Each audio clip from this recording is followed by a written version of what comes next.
Bonjour tout le monde.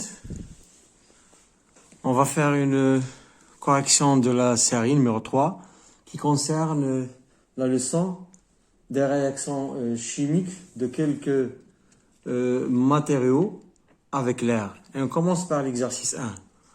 On va lire l'énoncé de l'exercice. Le fer est oxydé dans l'air humide. Une couche rouge foncée est formée, la rouille. Petit 1, quel est le principal constituant de la rouille? Petit 2, donnez sa formule chimique. Petit 3, pourquoi la rouille ne protège pas le fer de la corrosion?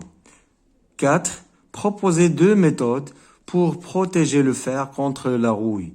5, écrivez l'équation chimique de l'oxydation de fer. 6, en présence d'eau salée, on observe que l'oxydation de fer est plus rapide. Petit a, trouvez le responsable de cette observation.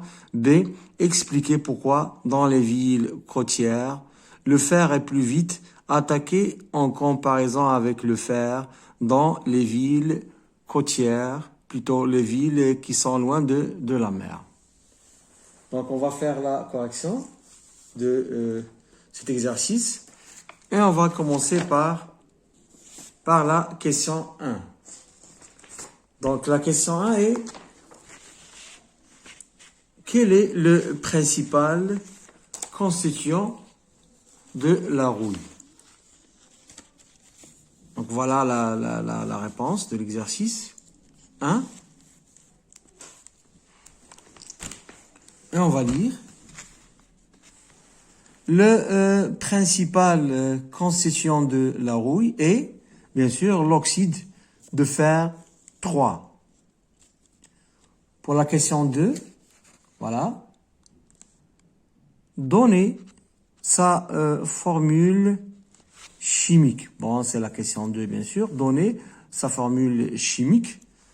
Donc, la formule chimique de l'oxyde de fer 3, voilà, sa formule chimique est Fe2O3. C'est la formule chimique de la rouille. Bon, ou bien on dit encore de l'oxyde de fer 3. Pour la question 3, qu'est-ce qu'on a? La question 3, pourquoi la rouille ne protège pas le fer de la corrosion? Pourquoi ça?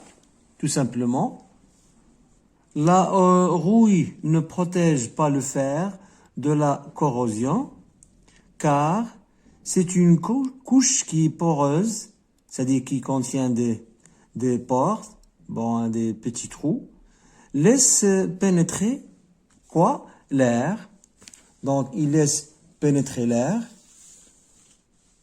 Donc, automatiquement, l'oxydation de fer, se poursuit et la corrosion progresse, c'est-à-dire il continue toujours. Donc, il ne s'arrête pas. Et dans ce cas-là, la corrosion sera en profondeur pour déterminer, ou bien on dit encore pour détruire le fer. Donc, je répète. La rouille ne protège pas le fer de la corrosion car c'est une couche poreuse, on en dit que c'est une couche qui contient des trous, laisse pénétrer l'air. Bon, lorsqu'il pénètre l'air par ces trous-là, il va être en contact avec le fer, bien sûr avec le fer, et dans ce cas-là, l'air contient le dioxygène, et puisqu'on a l'air, il est humide, c'est déjà dit dans l'énoncé, voilà, l'air il est humide, donc c'est-à-dire on a de l'eau, hein, avec l'air, avec le dioxygène.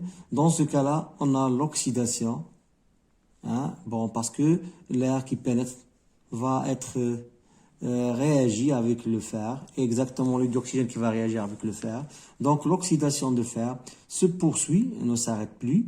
Et la corrosion progresse à l'intérieur, on dit en profondeur encore, pour détruire le fer. Donc, c'est la réponse pour la question 3. Pour la question 4, qu'est-ce qu'on a? Pour la question 4, on a proposé 2 méthodes pour protéger le fer contre la rouille. Donc, pour protéger le fer contre la rouille, qu'est-ce qu'il nous faut? Voilà. Pour protéger le fer contre la corrosion, plutôt, hein, c'est-à-dire la destruction du fer, on doit l'isoler de l'air humide. Comment l'isoler avec l'air humide? D'abord, la première méthode, c'est avec la peinture. Donc, on doit utiliser la peinture. Ou bien, on a encore une autre méthode, ou le revêtir, c'est-à-dire mettre une couche, hein, avec une couche de certains métaux. Donc, c'est-à-dire, on va prendre, au lieu de la peinture, on va prendre des métaux et on va essayer de quoi? De revêtir avec une couche, hein, de ce métaux qui ne s'oxyde pas, c'est-à-dire qu'il n'y a pas formation de la rouille, comme le cas de quoi? Comme le cas de zinc, Zn, ou bien sûr encore le nickel, Ni. Ce sont deux métaux qu'on peut utiliser certainement pour revêtir, c'est-à-dire pour mettre une couche isolante, hein, d'un certain métaux, comme le cas de zinc et le nickel. Et bien sûr, la meilleure méthode, c'est la peinture, c'est la moins chère, parce que le zinc et le nickel est plus cher que le fer. Donc, il vaut mieux utiliser la première méthode, qui est la méthode de la peinture, au lieu de revêtir le fer avec une couche de zinc ou bien de nickel.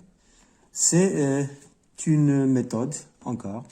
Donc, pour la question suivante, écrivez l'équation chimique de l'oxydation de fer.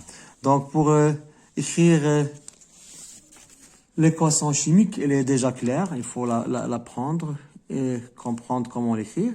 Voilà, l'équation chimique est 4Fe plus 3O2 produit 2Fe2O3. Donc, le fer et le dioxygène sont deux réactifs. Et l'oxyde de fer 3, c'est le produit.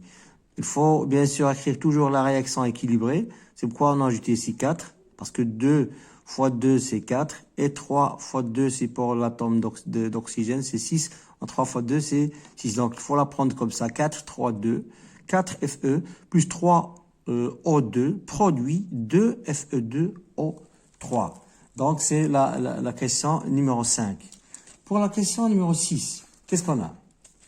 La question numéro 6, la question est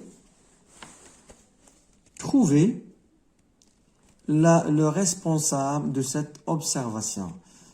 C'est-à-dire, quelle observation? C'est-à-dire la formation de quoi? Parce qu'ils ont dit en présence d'eau salée, on observe que l'oxydation de fer est plus rapide. Donc, pourquoi elle est plus rapide? Hein? Parce que l'eau, elle est salée. N'est pas l'eau seulement là. Parce que lorsqu'on a le fer avec l'eau, avec l'air, c'est-à-dire l'air humide, on a la formation de la rouille. Mais lorsqu'on met du sel, c'est plus rapide. C'est pourquoi, ici, dans la réponse, on va mettre, donc sixièmement, petit a, voilà.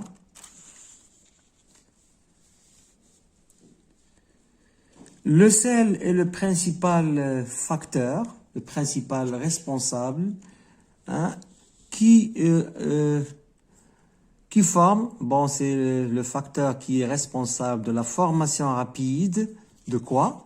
De la rouille. Donc, il joue le rôle de quoi? D'un catalyseur. On l'appelle un catalyseur. Il joue le rôle d'un catalyseur. C'est quoi un catalyseur? C'est un facteur qui joue sur la vitesse de la réaction. Il rend la réaction plus rapide. On l'appelle encore un catalyseur. Bon, ce mot-là, vous allez l'utiliser certainement au lycée fréquemment. Il y a plusieurs facteurs qui jouent le rôle d'un catalyseur, comme le cas par exemple de la température, qui parfois rend la réaction plus vite. Mais ici, on a le sel. Donc le sel, c'est le principal facteur.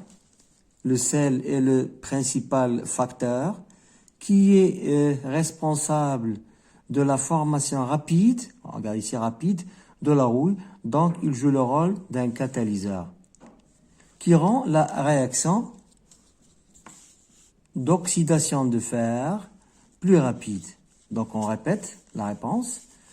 Le sel est le principal facteurs qui jouent le rôle d'activer un peu la réaction, de la rendre plus vite, parce que c'est un catalyseur.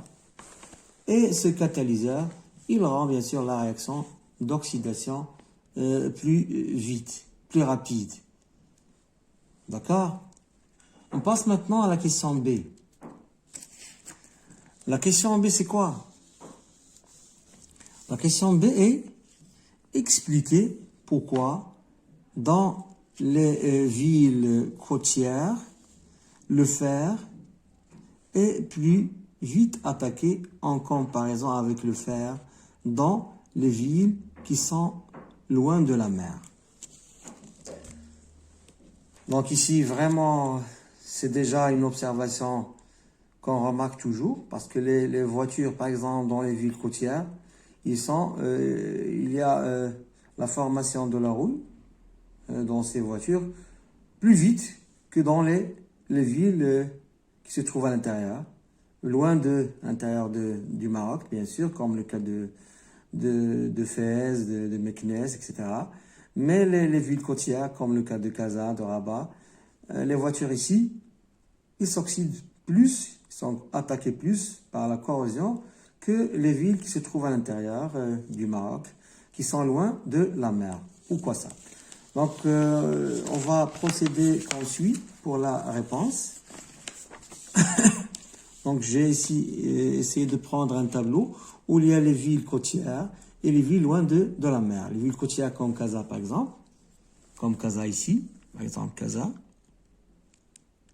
comme Casa, par exemple, comme Rabat, etc., comme Tétouan, Tanger, etc. Ici, comme le cas de Fès, Meknès, etc.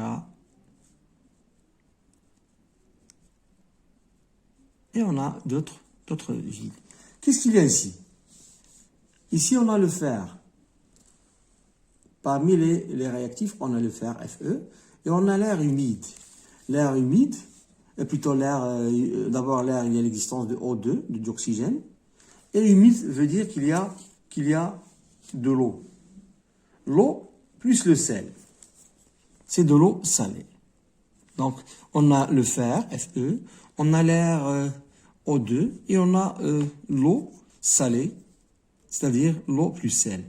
Tandis que dans les villes loin de la mer, comme le cas de Fès et Meknès, on a seulement le fer et on a l'air.